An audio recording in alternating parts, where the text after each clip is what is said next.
ଛକରେ ଏ ମନ୍ଦିରଟି ଅବସ୍ଥିତ ହନୁମାନ ମନ୍ଦିର।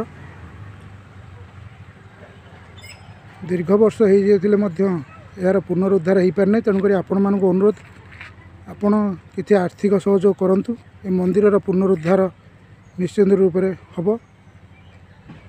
ଆଉ ଏଇ QR କୋଡ଼ଟି ଆପଣଙ୍କୁ ଯେଉଁ ଦେଖାଯାଉଛି, ଏଇଥିରେ ଆପଣମାନେ ସ୍କାନ୍ କରି କିଛି ଆର୍ଥିକ ସାହାଯ୍ୟ କରନ୍ତୁ। ହନୁମାନ ଆପଣଙ୍କର ନିଶ୍ଚିନ୍ତ ମଙ୍ଗଳ କରିବେ। এই QR କୋଡ଼ରେ ଆପଣମାନେ ସ୍କାନ୍ କରି କିଛି ଆର୍ଥିକ ସହଯୋଗ କରନ୍ତୁ। ଦେଖିପାରୁଥିବେ ହନୁମାନ ମନ୍ଦିରର ଅବସ୍ଥା। ଖରା ବର୍ଷାରେ ମନ୍ଦିରର ଅବସ୍ଥା ଦେଖିପାରୁଥିବେ ଆପଣମାନେ। ତେଣୁକରି ନିଶ୍ଚିନ୍ତ କିଛି ସାହାଯ୍ୟ କରନ୍ତୁ। ଯେତିକି ଆପଣଙ୍କ ଦ୍ୱାରା ସମ୍ଭବ ନିଶ୍ଚିନ୍ତ ଆପଣ ସାହାଯ୍ୟ କରନ୍ତୁ। এই QR କୋଡ଼ ମାଧ୍ୟମରେ ସ୍କାନ୍ କରି କିଛି ଆର୍ଥିକ ସହଯୋଗ କରନ୍ତୁ।